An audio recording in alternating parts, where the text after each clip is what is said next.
반갑습니다. 여러분, 프로토 교수입니다. 스포츠 모든 경기를 매일 분석 및 조합 픽 공유 중에 있습니다. 영상에 공개되지 않는 정보들도 정보방에 입장하시면 확인하실 수 있으니 참여를 희망하시는 분들은 영상 하단 고정 링크를 통해서 아무 조건 없이 자유롭게 참여가 가능하니 많은 참여 부탁드리겠습니다. 첫 번째 경기는 리버풀 대 첼시 한번 살펴보겠습니다. 리버풀은 울브스에게 1대0으로 승리를 거두고 A컵에서 나름 분위기 반전에 성공했습니다.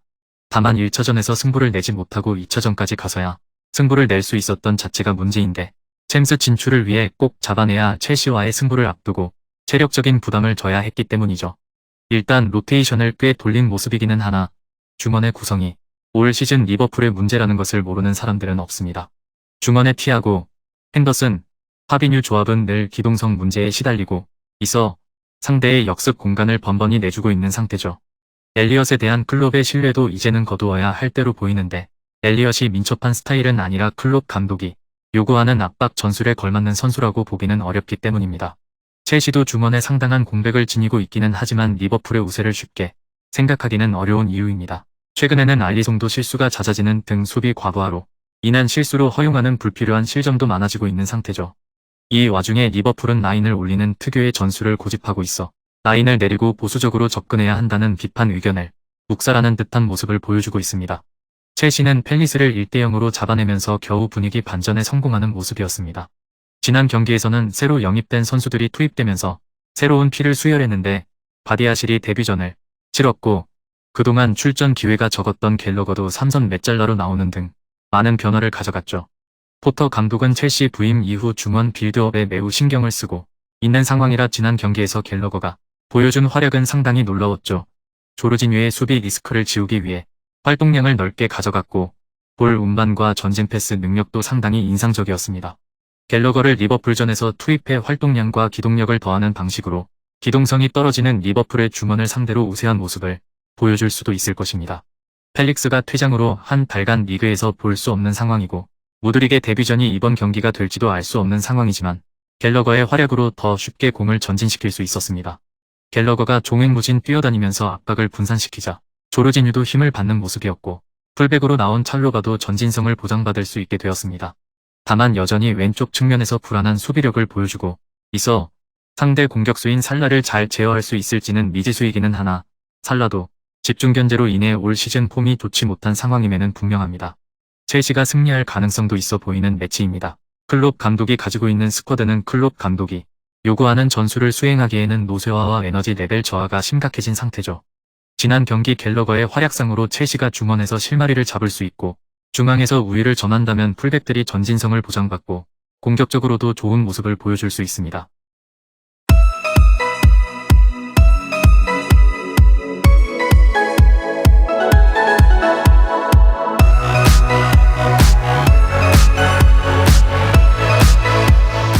두 번째 경기는 본머스 대 노팅엄 한번 살펴보겠습니다. 본머스는 최근 5연패를 기록 중입니다. 맨유, 첼시, 브렌트포드 등 까다로운 전력들을 다수 상대하기는 했지만 홈에서 벌리를 상대로 2대4로 패하는 등 수비적인 약점이 너무 크게 드러나고 있는 상황이라고 볼 수밖에 없을 것입니다. 전반적으로 지난 경기 주도권 싸움은 팽팽하기는 했지만 박스 안에서의 수비 대응 능력이 너무 좋지 못했습니다. 토니에게 PK를 내주면서 선제 실점을 내주었고 올 시즌 세트피스에서도 벌써 실점이 13번이나 이뤄지고 있었습니다. 올 시즌 노팅엄이 세트피스에서 득점한 비중이 33%로 결코 낮지 않은 상태이기 때문에 본머스 입장에서 데드볼 상황은 위협적으로 다가올 수밖에 없죠. 올 시즌 공격진의 결정력이 아주 나쁜 상황은 아니나 압박 구조가 명확하지 못해 수세에 몰리는 경우가 매우 잦습니다. 이 때문에 유일하게 PL에서 기대 득점이 15골을 넘지 못하는 팀이 된 것은 덤입니다. 게다가 이번 경기에서는 솔랑케가 부상으로 인해 결장하게 되면서 그나마 공격에서 가지고 있는 장점인 결정력도 장담할 수 없게 되었습니다. 노팅엄은 흔들리는 레스터도 2대0으로 잡아내면서 시즌 초반의 부진에서 벗어나고 서서히 팀의 자리가 잡히고 있는 상황입니다.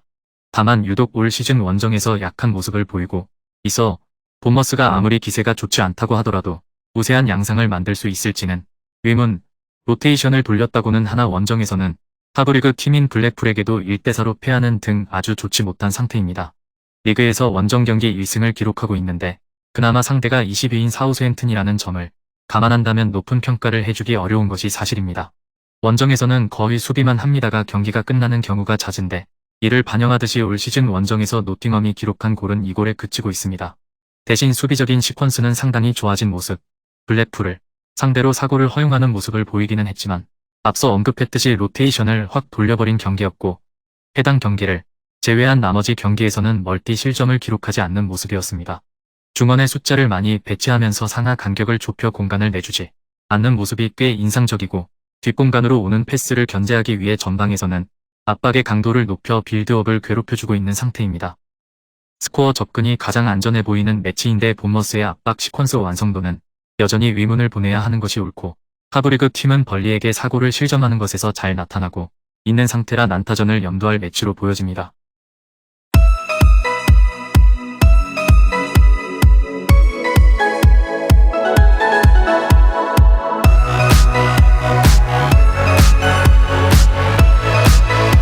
마지막 세 번째 경기는 레스터 대 브라이튼 한번 살펴보겠습니다. 레스터는 리그 4연패 중이며 9월 A매치 이후에 좋았던 흐름은 완전히 망가져버렸고 팀의 밸런스가 완전히 무너져버린 상황입니다. 9월 A매치 이후 수비력 상승의 주역은 파수였습니다. 그러나 적극적인 수비로 인해 리커버리가 안 되었을 때의 리스크는 있는 방식으로 평가받았고 리버풀 전에서도 어이없는 자책골 2개를 허용하는 등 리스크가 제대로 터진 상태죠. 다만 파스에 적극적인 수비가 영향을 미치기는 했지만 현재로서는 중원 선수들의 잇따른 이탈이 영향을 더 크게 미쳤다고 보는 것이 나을 것입니다. 탈압각이 좋은 수마레와 킥으로 전원 패스를 시도하는 메디슨이 동시에 빠지면서 파스가 빼낸 공을 전방으로 유효하게 전달해 줄 수 있는 선수들이 사라진 상태입니다. 빌드업을 맡기고 있는 은디디는 항상 터치와 판단력에서 불안함을 자주 보인 선수라 수비진의 과부하가 생기는 경우가 잦아지고 있는 상태죠. 중앙에서 공 순환이 잘 되지 않으니 전방으로도 공이 잘 돌지 않고 있고 월드컵 브레이크 이후 리그 1골에 그치고 있는 빈약한 공격력으로 이어지고 있습니다. 브라이튼은 리버풀을 3대0으로 잡아냈습니다. 다이렉트한 공격으로 기동성이 딸리는 리버풀 중원의 아킬레스건을 제대로 공략했는데 언론에서는 브라이튼이 전성기 시절 리버풀의 축구를 그대로 구사하고 있습니다고 평했을 정도입니다. 대체르비 감독 휘하에서 브라이튼이 좋아진 점은 중앙 공격력이 상당히 개선되었습니다. 전임 포터 감독 시절에도 매력적인 축구를 하기는 했으나 공격의 방향은 측면에 국한되는 경우가 많았는데 짧은 패스를 중시하는 대체르비 감독 휘하에서 측면에 치중된 공격을 중앙으로 옮기는 대성공하는 모습이죠. 물론 지난 경기처럼 다이렉트하게 전방으로 붙이면서 상대의 높은 라인을 공략하는 역습도 유효한 상태, 리그에서 네 번째로 많은 득점을 기록하고 있는 것이 지공과 속공에 모두 능한 브라이튼의 호조를 대변해주고 있습니다. 브라이튼의 압박 기조가 효과를 볼 수 있는 경기입니다. 앞서 이야기했듯이 상대 빌드업의 핵인 은디디가 실수가 잦은 선수라는 점을 이용하는 것인데 올 시즌 전반부터 태클을 아낌없이 사용하는 등 적극적으로 전반부터 상대 빌드업을 방해하려는 움직임을 가지고 있는 브라이튼이 상대의 턴오버를 유도하고 빠르게 상대 골문으로 이동하는 장면을 자주 목격할 수 있을 것으로 보입니다. 미토마 등 공격진도 훌륭한 효율로 공격의 방점을 잘 찍어주고 있습니다. 금일 경기들은 이렇게 알아보았습니다. 좀 더 다양하고 많은 정보를 원하시는 분들은 영상 하단 댓글에 링크 클릭 후 문의하시면 아무런 조건 없이 정보방 입장 가능하니 입장하셔서 정보 받아보시길 바라겠습니다. 그리고 영상에서 리뷰하지 않은 디테일한 정보와 조합픽은 매일 교수 정보방에서 공유하고 있으니 꼭 참여해보시길 권장드리며 이번 영상은 여기까지 하겠습니다. 시청해주셔서 감사드리며 늘 여러분들의 건승을 기원합니다. 감사합니다.